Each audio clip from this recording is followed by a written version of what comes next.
작년과 올해 제가 터키와 영국 단기 선교를 다녀왔습니다. 영국과 터키를 다녀오면서 참 어떤 생각이 들었냐면 우리 시대에 무너진 예루살렘 성벽과 같은 그런 현상들을 보게 되었습니다. 아마도 교육적 차원에서도 저는 터키나 또 영국과 같이 우리보다 앞서 1000년 혹은 1500년 전에 복음이 들어와서 왕성했던 그 나라들이 지금은 어떤 모습이 되었는지 바라보는 것이 교육적 차원에도 대단히 유익하다 생각이 듭니다. 저는 두 곳을 다녀오면서 그 공통점이 1000년의 기독교 국가가 왜 무너졌는지, 또 무너지고 난 이후에 그동안 어떤 과정들을 겪고 있는지 가서 보면서 정신이 확 깨는 그런 느낌을 보았습니다. 보면 보지 않을 때와 다른 생각들이 생기지 않나요? 물론 보기는 보아도 사람마다 보이는 것이 다를 수는 있습니다. 마음의 생각들이 각자 다르기 때문입니다.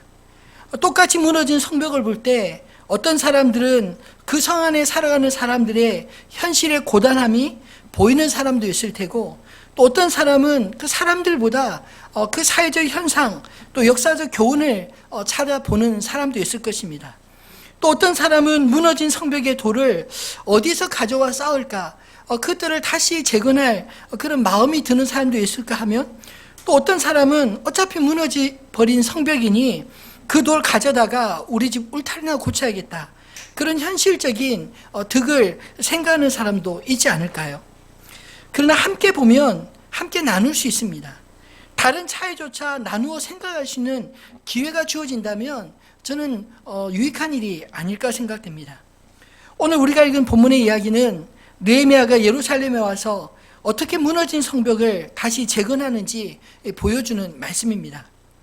느헤미야는 예루살렘에 도착한 지 불과 사흘 만에 한밤중에 일어나 암행을 하였습니다. 이 암행이란 말은 그 평복을 입고 사람들에게 노출되지 않게 그 시찰을 하는 그것을 암행이라고 하지 않습니까? 다른 사람들이 보여주는 예루살렘 성벽을 보는 것이 아니라 자기 눈으로 그 예루살렘 성의 현실을 분명하게 보고 싶었던 것 같습니다.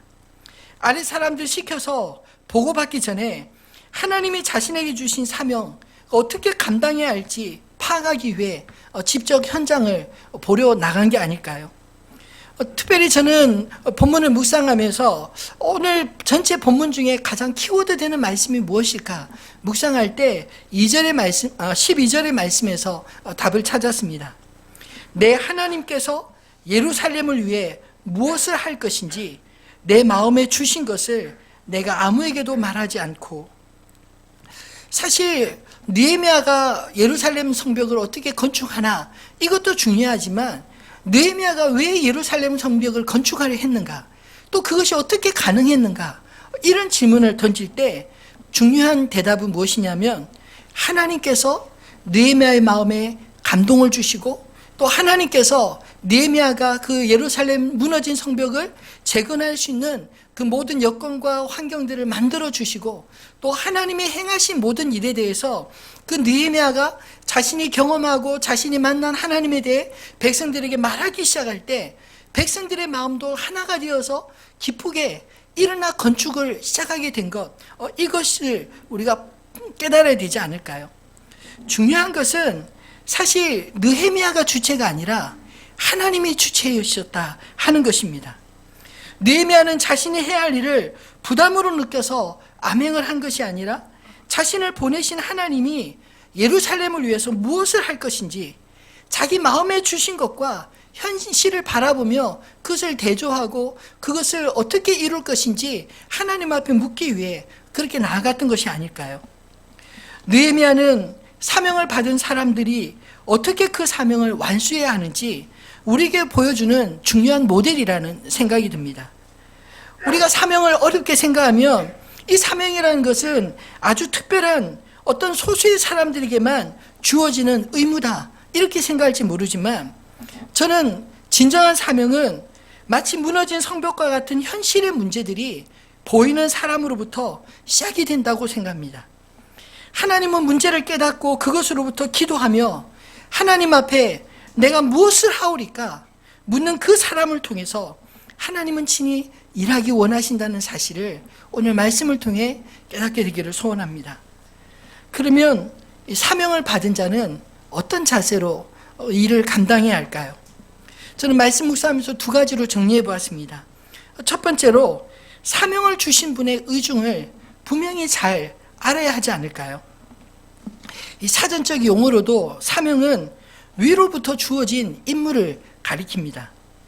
자기를 불러 일을 맡긴 분의 의중을 모르면 우리는 그 주인의 뜻을 행하기보다 엉뚱한 일을 하거나 혹은 자기가 하고 싶은 일만, 맡겨진 일이 아니라 자기 하고 싶은 일만 자기 방식대로 하려 하지 않을까요?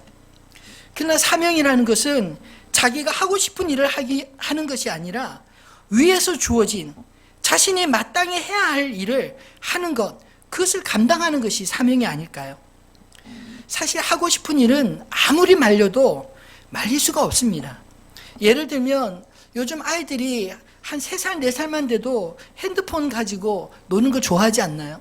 애들이 울면 그 아이들 울음 그치게 하는 가장 좋은 방법이 핸드폰 던져주면 금방 그칩니다. 이것이 익숙하고 길들여진 아이들은 이 핸드폰 빼앗는 것을 마치 명줄을 끊는 것처럼 아이들이 그렇게 힘들어하지 않나요? 여러분, 아이들에게 핸드폰 사용하지 마라 아무리 이야기해도요 잘 안 듣습니다. 하고 싶은 일은 정말 입을 뒤집어 쓰고 말려도 부모 모르게 다 하지 않나요?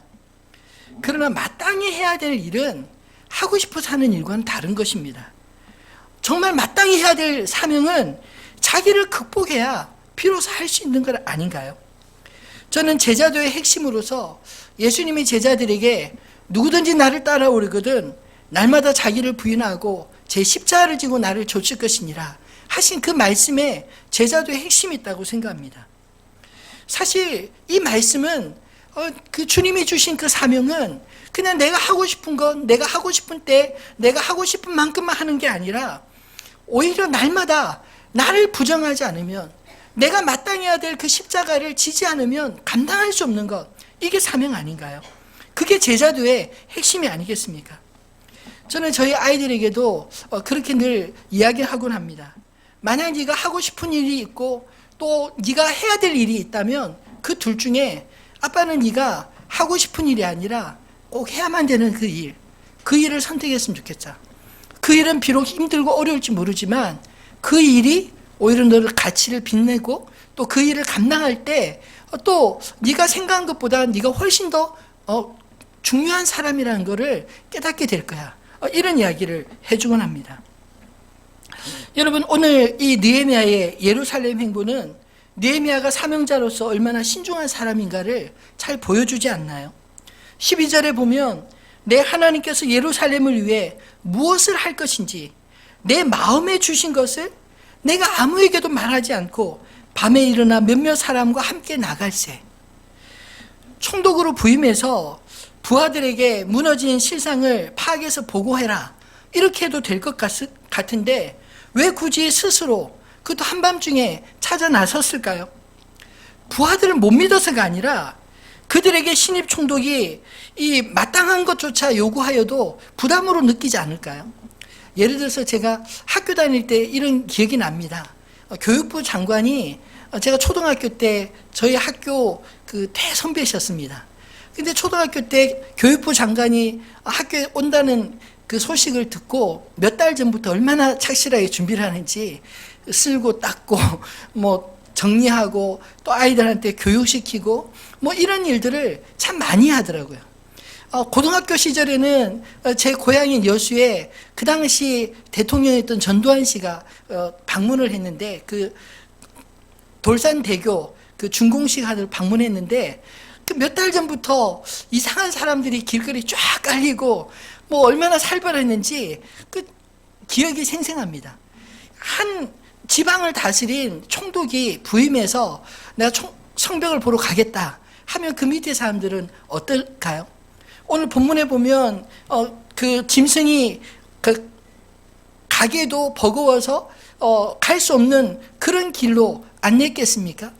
아마 잘 포장된 길 혹은 그렇게 그 무너진 길은 다시 보수해서 그 총독이 잘 지나가도록 그렇게 잘 꾸미고 준비된 것, 그리고 보여주고 싶은 것만 보여주지 않겠습니까?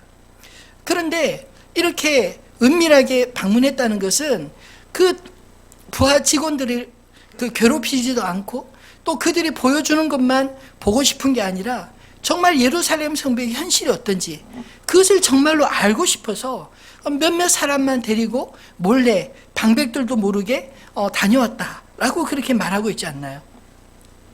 사명의 주체는 사명을 주신 분에게 있습니다. 사실 저는 말씀 묵상하면서 이 느헤미야를 초점해서 말씀을 계속 보았는데 아무리 보아도 좀 한계에 부딪혔습니다. 왜냐하면 느헤미야는 우리 시대와 너무 동떨어져 있는 인물이 아닌가요? 느헤미야가 감당했던 그 사명과 우리가 감당해야 될 그 사명 사이에는 그 차이가 너무나 선명하기 때문에 이 느헤미야만 가지고는 어떻게 설명할 수 있을까 참 막연했습니다. 그래서 말씀을 계속 묵상하는 중에 오늘 본문 속에 사실 느헤미야보다 더 중요한 분, 바로 하나님께서 느헤미야를 움직이시고 그리고 하나님께서 그 마음에 주신 마음의 소원을 그에게만 아니라 그의 백성들에게도 동일하게 전하여서 그 성벽을 하나님의 손에 의해서 그 일이 시작되도록 하셨다. 마지막 20절에 보면 느헤미야가 하나님의 종들이 일어나 건축한다 이렇게 표현하지 않나요? 하나님의 주축이 되어서 이 일이 어떻게 진행되어지는지를 말씀하고자 하는 것입니다. 나를 부르신 분을 내가 잘 알고 또 나에게 맡겨주신 그 일을 잘 알 때 우리는 비로소 내가 아닌 나의 사명 그리고 사명을 주신 그분에게 집중할 수 있는 게 아닌가요? 사실 사명의 길에 가장 방해가 되는 것은 자기 중심의 생각이라고 믿습니다. 나 아니면 안 된다고 하는 생각도 우리는 저버려야 하는 것입니다. 오늘 본문에도 19절에 자기들 허락 없이는 적어도 동의 없이는 안 된다는 생각을 가진 사람들이 있었습니다. 그들은 느헤미야에게 이렇게 자신의 존재감을 부각시키는 말을 하고 있습니다. 19절 말씀을 한번 같이 읽어볼까요? 호론 사람 산발락과 종이었던 암몬 사람 도비아와 아라비아 사람 게셈이 이 말을 듣고 우리를 업신여기고 우리를 비웃어 이르되 너희가 하는 일이 무엇이냐? 너희가 왕을 배반하고자 하느냐 하기로. 이 19절에 이 방해자들의 그 협박, 그 협박에 대해서 느헤미야 아니 하나님의 응답은 무엇이었을까요? 20절에 보면 이렇게 말하고 있습니다. 오직 너희에게는 예루살렘에서 아무 기업도 없고 권리도 없고 기억되는 바도 없다 하였느니라. 무슨 말인가요? 하나님은 하나님의 사람들을 통해서 일을 하신다라는 것입니다. 비록 반대자가 있고 회방하는 사람들이 있다 할지라도 하나님은 그들 때문에 일을 못하시지 않으신다. 느헤미야는 그런 확신과 믿음이 있었기 때문에 이렇게 말하고 있는 게 아닐까요? 하기 싫은 사람 억지로 일 시키지 않습니다. 그러나 일이 다 마쳤을 때 사명을 감당한 자들과 핑계하고 감당하지 않았던 사람들과 주님 앞에 다른 입장으로 마치 오늘 본문처럼 다르게 서지 않을까요? 바라기는 하늘빛 우리에게 모든 성도님들이 우리에게 사명 주신 분의 의중을 잘 깨달아서 그분의 마음을 시원케 드리는 주의 종들이 다 되시기를 주님의 이름으로 축원합니다.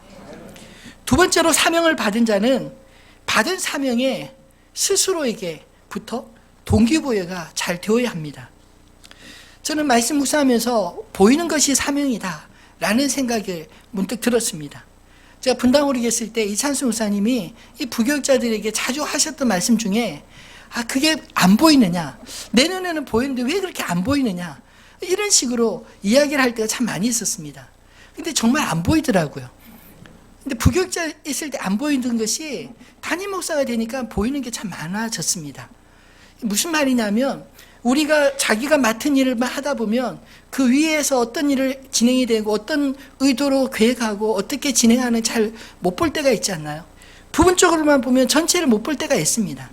그런데 이 보인다고 하는 것, 그것은 그만큼 생각의 폭이 넓어진다는 것, 그만큼 또 분명한 가이드라인이나 혹은 분명한 방법이 있다는 그런 뜻 아닌가요? 모두가 똑같이 보아도 누구에게나 다 똑같이 보이는 것은 아니라는 생각이 듭니다. 사명이 만약 위로부터 온 것이라면 사명을 주시는 분이 우리의 눈을 뜨게 해서 보이게 하실 때 비로소 우리 안에 하나님이 보여주신 그것이 사명이 되어 남지 않을까요? 느헤미야는 자신에게 보여주신 예루살렘의 현실, 그 백성들이 당하는 예루살렘의 그 곤고함을 그가 보고 느꼈습니다. 그리고 그 백성들에게도 직시하도록 그렇게 말하고 있습니다. 17절에 보면 우리가 당한 공경은 너희도 보고 있는 바라. 예루살렘이 황폐하고 성문이 불탔으니 자 예루살렘 성을 건축하여 다시 수치를 당하지 말자. 그런 다음 자신이 예루살렘에 온 이유를 18절에 또 이렇게 설명합니다. 또 그들에게 하나님의 선한 손이 나를 도우신 일과 왕이 내게 이런 말씀을 전하였더니 그들의 말이 일어나 건축하자 하고 모두 힘을 내어 이 선한 일을 하려 하매. 느헤미야가 백성들에게 전한 메시지는 한 가지입니다. 예루살렘 성을 건축하여 다시 수치를 당하지 말자. 그것 아닌가요? 그러나 그 전에 느헤미야를 움직인 것은 내 하나님께서 예루살렘을 위해 무엇을 할 것인지 내 마음에 주신 것, 그것이 느헤미야를 움직였습니다. 그리고 백성을 움직인 것은 느헤미야가 그 아닥사스다 왕으로부터 시작해서 하나님의 손이 나를 도우신 일과 왕이 내게 이런 말씀을 전할 때 그 백성들의 마음도 동하여 함께 그 동기부여가 되어서 그 일을 시작하게 된 것 아닌가요? 결국 성벽을 건축하기 전에 해야 될 일은 무엇인가요?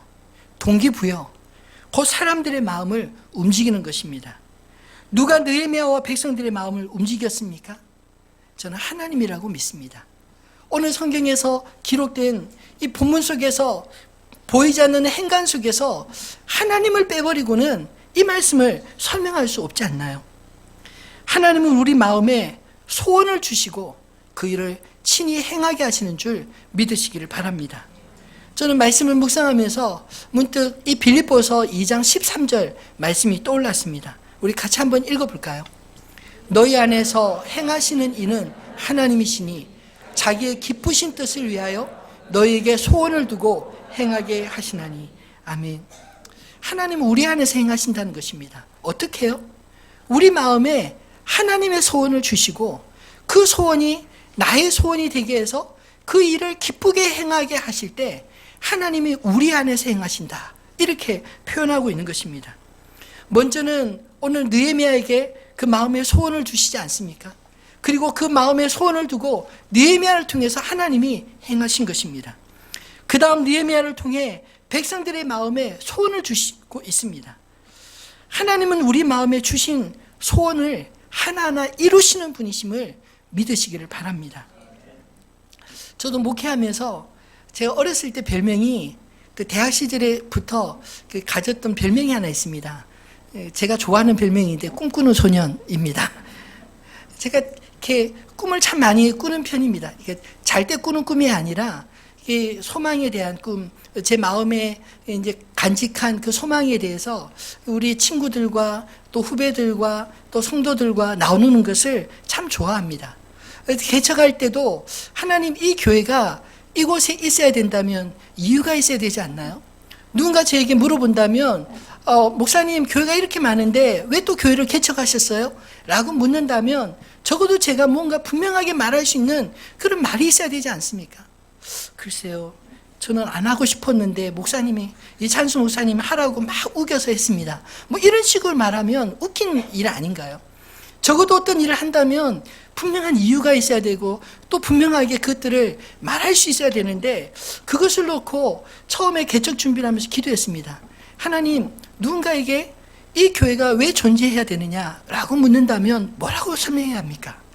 그러면서 제 마음의 생각들을 정리해서 한마디로 만든 것이 바로 하나님을 영화롭게 세상을 충만하게, 교회가 이 땅에 존재해야 된다면 이 교회를 통해서 하나님 영광 받으셔야 합니다.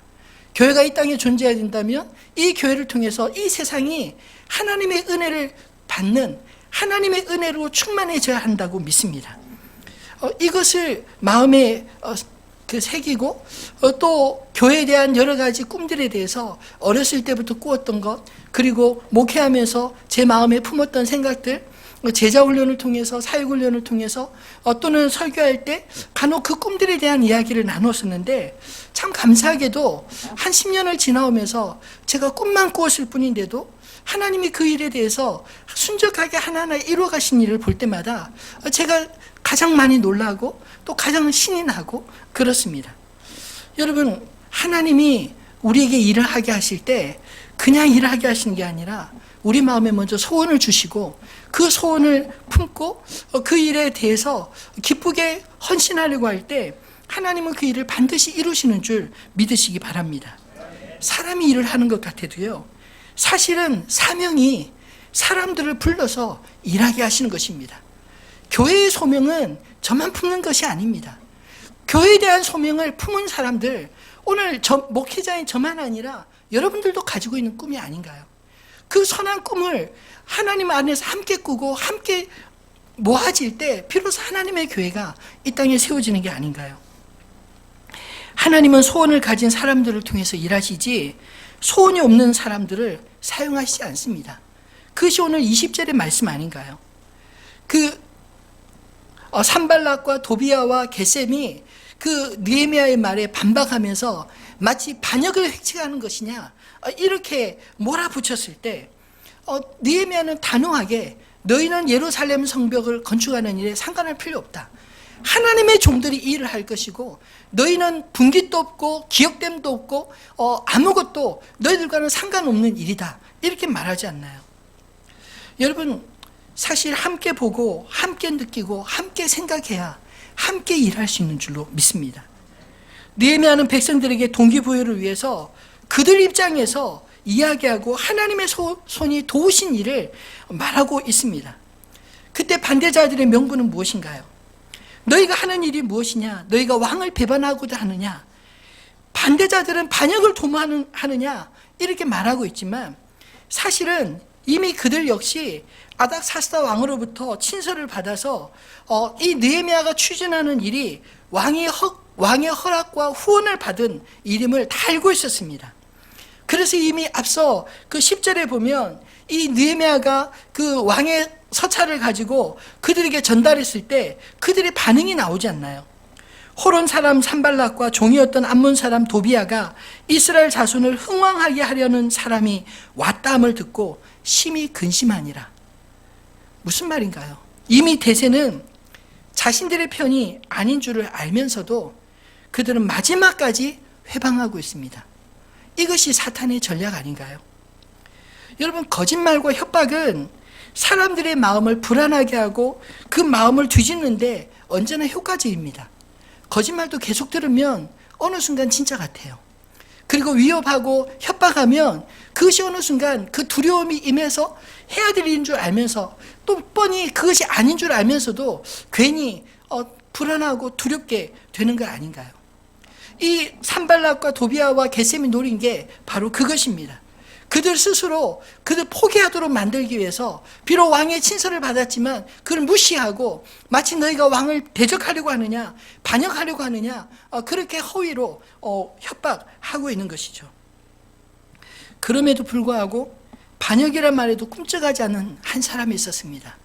바로 느헤미야입니다. 왜냐하면 그는 하나님으로부터 사명을 받았고 뿐만 아니라 왕으로부터도 이런 일이 뻔히 있을 줄 알고 미리 친서를 받아 그들에게 전달하지 않았나요?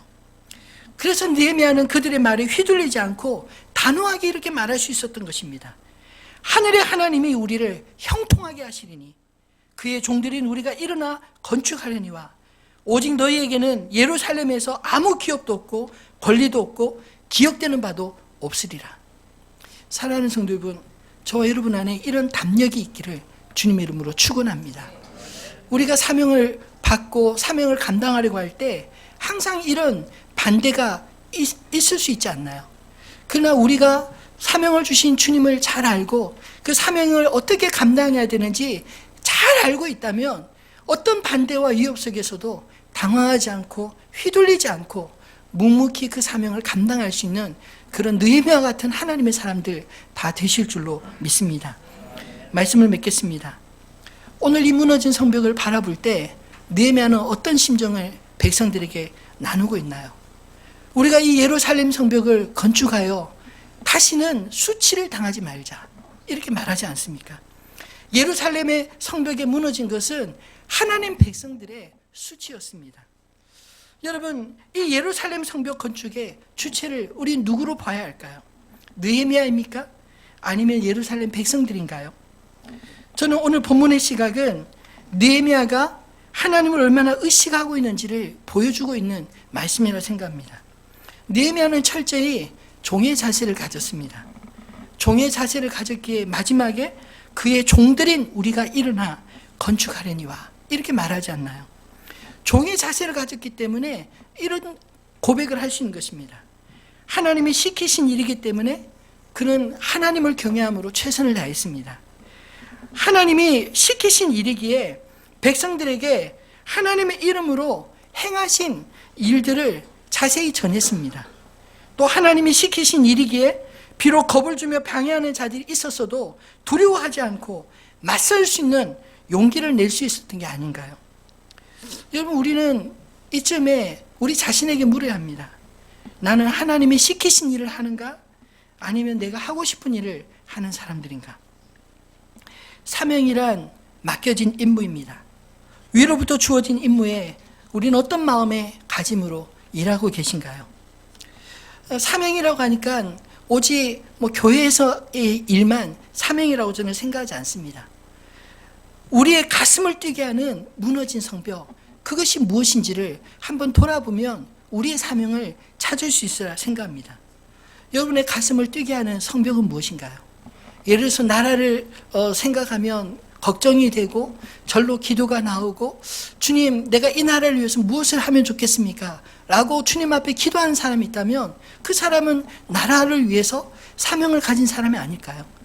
직장이 어렵고 직장이 위기를 당했을 때 단지 월급만 받는 사람은 직장이 어떠냐에 따라서 잘 되고 못 되고 상관없습니다. 그냥 내 밥줄이 끊어지냐 마느냐 이것만 걱정하겠죠. 그러나 직장의 위기 앞에서 하나님 앞에 애통하며, 하나님, 이 직장을 주님 지켜주십시오. 이 직장이 다시 일어나길 원합니다. 내가 무엇을 하면 좋겠습니까? 묻고 기도하는 자가 있다면 그 사람을 하나님 그 직장 가운데서 사용하실 줄 믿습니다. 여러분, 교육의 현실을 바라보면서 애통하는 사람이 있으면 그 사람을 교육의 교육자로 하나님이 세우지 않을까요? 교회를 바라볼 때 애통하는 마음이 있으면, 왜 교회가 교회답지 못하지? 라는 그런 마음이 있으면 그것을 마음에 품고 기도하며, 하나님, 나도 교회 중에 한 사람, 성도인데 내가 주님 앞에 어찌 하면 좋겠습니까? 라고 묻는다면 하나님이 그를 사용해서 교회를 감당할 수 있는 사명자로 세우지 않을까요? 저희 가슴을 뛰게 하는 무너진 성벽은 교회입니다. 저는 어렸을 때부터 교회에서 자랐고 교회에서 목회도 벌써 한 30년 해오고 있습니다. 그동안 제가 경험했던 교회들, 또 주변의 교회들을 바라볼 때 제 마음에 드는 참으로 기쁜 일도 있었지만 깊이 상처가 되고 아픈 소식들도 너무나 많이 알고 있습니다. 제가 볼 때 교회의 근본적인 문제는 교회의 주인은 이 누구냐라는 것, 거기에 달려 있더라고요. 분명히 교회 주인은 주님이신데 한국교회 문제들을 가만히 봐보면 이 주님이 교회의 주인을 못하고 있다는데 저는 문제가 있다고 생각합니다. 교인의 주인이 어느 순간 목사가 되어 있고 장로가 되어 있고, 그래서 교회 세습 문제들도 이렇게 큰 문제가 되는 게 아닌가요? 교회가 분쟁이 일어나면 그 분쟁을 속에 깊이 들어가 보면 결국은 주도권 싸움입니다. 누가 주인이냐는 것이죠. 여러분, 교회의 주인이 주님이 되어야 될 줄로 믿습니다. 그러면 교회가 교회다울 수 있는 것입니다. 또 무너진 성벽을 생각할 때 저는 다음 세대가 마음에 밟힙니다. 다음 세대의 문제는 정직하게 말하면 세속화의 물결 아닌가요? 부모의 자녀 사랑도 너무 세속적이다 보니까 우리 아이들에게 신앙적 가치를 심어주기보다 그냥 공부 잘하면, 네가 나중에 좋은 직장 들어가고 나중에 사람답게 역할 잘하면 그리고 다음에 신앙생활도 늦지 않으니 지금은 공부나 해라, 이런 식으로 가르칠 때 우리 아이들 마음속에 하나님에 대한 생각, 교회에 대한 생각이 들어올 자리가 있을까요? 여러분, 우리 아이들의 눈과 귀와 마음을 사로잡는 것이 세상이 너무나 많습니다. 보고 듣는 것의 영향, 여러분 무시하지 마십시오. 무엇을 많이 듣고 무엇을 많이 보느냐 하는 것이 결국 그의 인생과 가치를 결정짓지 않나요? 제가 개척하고 그 첫 해에 그 새벽에 기도를 하는데 다음 세대 주일학교가 갑자기 막 걱정이 되더라고요. 왜냐하면 저희 시대는 교회가 놀이터였고, 교회 오면 좋은 친구들도 있고, 교회 오면 또 좋은 프로그램도 있었고, 밖에서 노는 것보다 교회에서 노는 게 너무 좋아서 늘 교회만, 그 교회 오는 것을 그렇게 좋아했는데, 그 개척하는 1년차 때 곰곰이 기도해 보니까 일주일이 168시간인데, 우리 아이들이 교회에 머무는 시간이 얼마나 될까? 생각해 보니까 불과 한두 시간이더라고요. 168대 1의 싸움을 우리 아이들이 하고 있습니다. 우리가 아무리 신앙이 좋아도 167시간 아이들의 생각과 마음을 사로잡는 것을 1시간이 과연 대체할 수 있을까요? 그것으로 이겨나갈 수 있겠습니까? 그래서 결국은 우리 주일학교를 어떻게 하면 좋을까 생각하다가 이 쉐막당을 만들고 또 꾸민 학교, 우리 교육자들이 방과 후에 아이들을 교육하는 꾸민 학교를 만들고, 그리고 지난해 하우학교, 기독교 대안학교를 만든 것은 결국 다음 세대 이 신앙 안에서 양육하는 것을 늦추거나 그것을 잃어버리면 결국 영국과 같은 그런 꼴이 날 것이 분명히 보이기 때문에 이것을 서둘러 할 수밖에 없었던 것입니다. 여러분, 오늘 이 시대에 사기 시대와 같이 우리가 예수를 잘 믿으니까 자연히 우리 자녀들도 하나님을 경외하는 다음 세대가 되리라고 생각하는 것은 착각입니다. 하나님을 잃어버린 다른 세대, 그래서 하나님을 경외함도 없고 그 세상 속에 푹 빠져 살아가는 그런 세대가 일어날 수 있다는 경고들이 여기저기서 들리지 않나요? 주일학교가 점점 사라지고 있다는 그런 현실들이 보이지 않습니까? 우리 단기 선교팀이 이번에 영국에 가서 노방전도를 하고 또 주일학교를 섬기고 왔는데, 제가 그 사진들을 보면서 얼마나 마음이 흐뭇했는지 모릅니다. 겨울에 갔을 때는 주일학교 아이들이 거의 없었는데, 이번에 그 인천 CCC 팀과 또 우리 교회 팀이 가서 주일학교 바이블 데이를 전도하고 또 이렇게 캠프를 했는데, 그때 그 아이들이 한 40-50명 또 한 30-40명 모여서 아이들이 즐겁게 그 성경학교에 참여한 걸 볼 때 가능성이 다시 보였습니다. 안 된다 하는 것은 안 하기 때문에 안 되는 거였구나. 누군가가 시작하면 다시 될 수 있구나. 그 가능성을 본 것입니다. 어제 우리 이도현 이해란 집사님의 그 밴드, 그 선교 밴드에 보니까 그 선교사님들이 최근에 어떤 마음으로 지금 살아가고 있는지 그 글을 읽으면서 참 감동이 되었습니다. 전도하기 위해서 매일매일 한 끼씩 금식하고 또 하루는 금식 대회를 정해서 정말 그 나라를 위해서 기도하고 자기들이 만날 사람들을 기도하고 그렇게 하는데, 성령님이 얼마나 기뻐하시고 또 충만히 함께 하시는지 사람들을 만나면 그 만날 때마다 사람들의 반응이 점점 달라지는 것을 느낀다. 기도하면서 사람들을 만나는데 그런 변화들을 느끼는 그 선교사님의 보고를 들으면서 마음이 정말 흐뭇하고 좋았습니다. 심지어는 그 시우시찬이조차도 하나님이 잘 이해가 안 돼. 그러면서도 자기가 배운 수학의 방법으로 하나님을 설명하는 그 도표를 보면서도 좀 신기하기도 하고, 또 부모의 영향을 그 아이들이 스스로 그렇게 받아가는 그 모습 보면서 또 얼마나 감사했는지 모릅니다. 여러분, 한국 교회 아직 기회 있습니다. 우리 자녀들을 주님 앞에서 잃어버리지 않으려면 부모된 우리들이 먼저 세속화에 맞서서 하나님 중심의 신앙을 지키면 됩니다. 좋은 것이 좋은 게 아닙니다.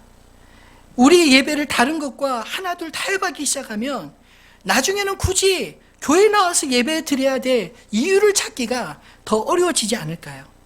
그 정도 되면 우리는 하나님과 상당히 멀어져 있을지 모릅니다. 또한 저는 교회가 교회다우면 족하다고 믿습니다. 교회 머리 대신 그리스도께서 뜻하시는 것, 그것을 교회가 감당하는 것입니다. 주님이 어떤 나라에 선교사를 보내기 원하시면 그 일을 교회가 기쁘게 감당하면 됩니다. 누군가를 지역사회에 어떤 누군가를 돕기를 원하면 그 일을 주님의 이름으로 기쁘게 담당하면 됩니다. 또 성도들을 또 말씀 안에서 잘 양육하고 훈련시키기 원하실 때 또 교회가 성도들을 열심히 가르치고 훈련시키는 것, 그것이 교회가 교회다워지는 건 아닐까요? 교회는 우리만을 위해서 존재하는 곳이 아닙니다. 세상 속에서 빛과 소금의 소명을 잘 감당하도록 주님이 이 땅에 주신 것이 교회가 아닌가요? 저는 하나님을 영화롭게 세상을 충만하게, 이 소명이 우리 교회가 주님 앞에 서는 그날까지 계속 간직하게 되기를 소망합니다. 하나님을 기쁘시게 하는 것, 그것이 교회의 가장 중요한 목적입니다. 그리고 교회는 우리만을 위해서가 아니라 이 땅에 주님의 이름으로 모인 이 공동체를 통해서 세상에 하나님을 아는, 하나님의 영광을 인정하는 것이 가득하게 해야 되지 않을까요? 이사야서 11장 9절 말씀을 마지막 한번 같이 읽어보겠습니다. 내 거룩한 산 모든 곳에서 해됨도 없고 상함도 없을 것이니 이는 물이 바다를 덮음같이 여호와를 아는 지식이 세상에 충만할 것임이니라. 아멘. 마지막 메시아에 대한 그런 소망, 그런 예언의 말씀입니다. 하나님 나라가 이 땅에 임할 때 어떤 모습일까? 대저 물이 바다를 덮음같이 여호와를 아는 지식이 세상에 충만하리라. 하나님을 인정하는 것이 세상에 가득해져야 하지 않을까요? 그러려면 먼저 하나님을 믿는 저와 여러분이 우리의 삶의 현장에서 하나님을 인정해야 합니다. 가정에서 하나님을 인정해야 합니다. 우리 자녀들을 양육하는 데도 하나님을 인정해야 합니다. 우리 직장 생활 속에서도 하나님을 인정해야 합니다. 우리가 머물고 있는 이 땅의 주인이 하나님이신 것을 인정해야 합니다. 그것들이 우리 안에서 자연스러워질 때, 그런 운동들이 우리 안에서 또 세상으로 흘러가게 될 때, 우리만 잘 살려고 몸부림치는 게 아니라 이 세상에 하나님으로부터 은혜를 받아 누리게 하여 주십시오. 하나님 우리에게 주신 은혜가 세상에 흘러가서 세상에 좀 덕 좀 보게 해 주십시오. 그런 신앙의 고백들이 우리 가운데, 그런 기도들이 있어야 되지 않을까요? 그것이 우리 교회가 이 땅에 존재해야 될 이유라고 믿습니다. 하나님을 영화롭게 세상을 충만하게 하는 그런 교회로 저와 여러분이 아름답게 쓰임받았으면 좋겠습니다. 교회는 그저 사람들의 필요, 욕구를 채워주는 곳이 아닙니다. 교회는 하나님의 필요와 인간됨의 필요가 교회를 통해서 충족되어질 때 교회가 그 사명을 온전히 감당했다 말할 수 있지 않을까요? 저와 여러분이 이 땅에 무너진 성벽들, 특별히 교회의 성벽들을 바라보면서 함께 기도했으면 좋겠습니다. 또 교회, 하나님의 나라를 이 교회 울타리 안에서만 아니라 하나님의 나라를 더 넓게는, 우리가 하나님의 나라라면 우리가 속해 있는 그곳 하나님의 나라인데, 하나님 우리가 속한 곳에 무너진 성벽들을 놓고 느헤미야와 같이 애통하는 마음으로 함께 기도해야 되지 않을까요? 하나님 이 무너진 곳 나로 복구할 수 있게 도와주십시오. 내가 복구할 수 있는 힘을 주십시오. 나 혼자 힘이 벅차면 그렇게 기도하면서 하나님 함께 일하시는 사람을 붙여주십시오. 그렇게 시작된 운동들이 오늘 이 땅에 무너져가는 성벽들을 세우는 그런 하나님의 역사들로 바꾸어 나갈 줄로 믿습니다. 오늘 주신 이 말씀을 기억하면서 우리들의 찬양 45장 가사를 묵상하며 함께 찬양하겠습니다.